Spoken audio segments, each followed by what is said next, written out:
नमस्कार, एक 24 देख रहे हैं आप और मैं हूं आपके साथ तान्या सिंह।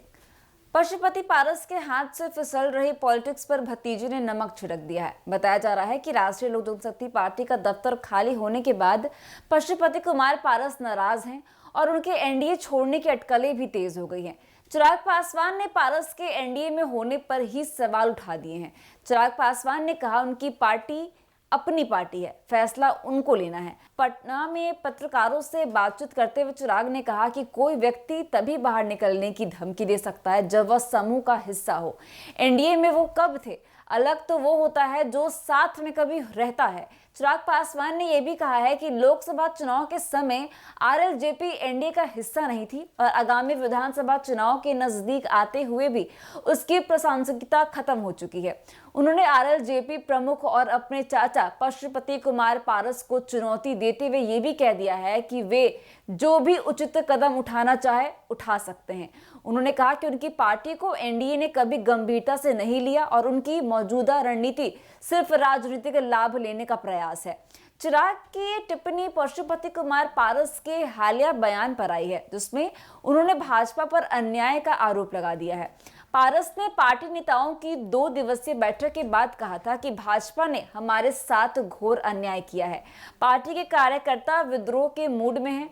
उन्होंने यह भी कह दिया कि राज्य की सभी 243 विधानसभा सीटों पर चुनाव लड़ने की तैयारी शुरू हो चुकी है। पशुपति कुमार पारस ने आरएलजेपी को मजबूत करने के लिए अगले 4 महीनों में 20 लाख नए सदस्य बनाने का लक्ष्य घोषित कर दिया है। उन्होंने कहा कि हमारे कार्यकर्ता भाजपा के रवैये से बहुत गुस्से में हैं। एनडीए ने हमारे साथ जिस तरह से व्यवहार किया वह अन्यायपूर्ण है। अब हम अपनी ताकत को बढ़ाने और पार्टी को राज्य स्तर पर मजबूत करने पर ध्यान देंगे।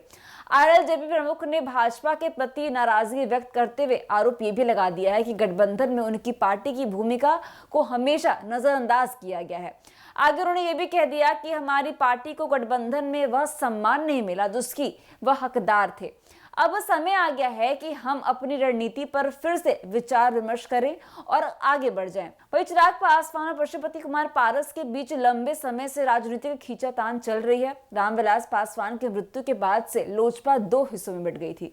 चिराग ने अपने चाचा पर पार्टी के मूल सिद्धांतों के समझौता करने और राजनीतिक महत्वाकांक्षा के लिए एनडीए का समर्थन करने का आरोप लगाया था। वहीं पारस ने चिराग पासवान पर व्यक्तिगत राजनीति करने और परिवार की विरासत को नुकसान पहुंचाने का आरोप लगाया है। राजनीतिक विश्लेषकों का यह भी मानना है कि आरएलजेपी और लोजपा रामविलास के बीच यह खींचातान बिहार की राजनीति में नए समीकरण पैदा कर सकती है। वहीं आपको बता दें कि जहां चिराग पासवान अपनी पार्टी को मजबूत करने के प्रयासों में जुटे हुए हैं, वहीं पारस की आरएलजेपी ने राज्य में अपनी स्थिति को लेकर बड़े दावे कर दिए हैं। एनडीए के साथ आरएलजेपी के संबंधों पर चल रही चर्चा यह संकेत देती है कि बिहार में आगामी विधानसभा चुनाव के पहले राजनीतिक परिदृश्य में और बदलाव हो सकते हैं। वहीं एनडीए में आरएलजेपी के बाहर होने का सवाल चाहे जितना विवादास्पद क्यों ना हो, चिराग पासवान ने अपने बयान से यह साफ कर दिया है कि अपने चाचा की पार्टी को गंभीरता से नहीं लेंगे।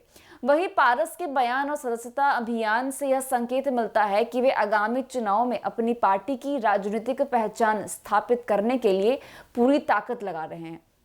तो फिलहाल के लिए बस इतना ही। ऐसी तमाम खबरों के लिए देखते रहिए न्यूज़ 24। धन्यवाद।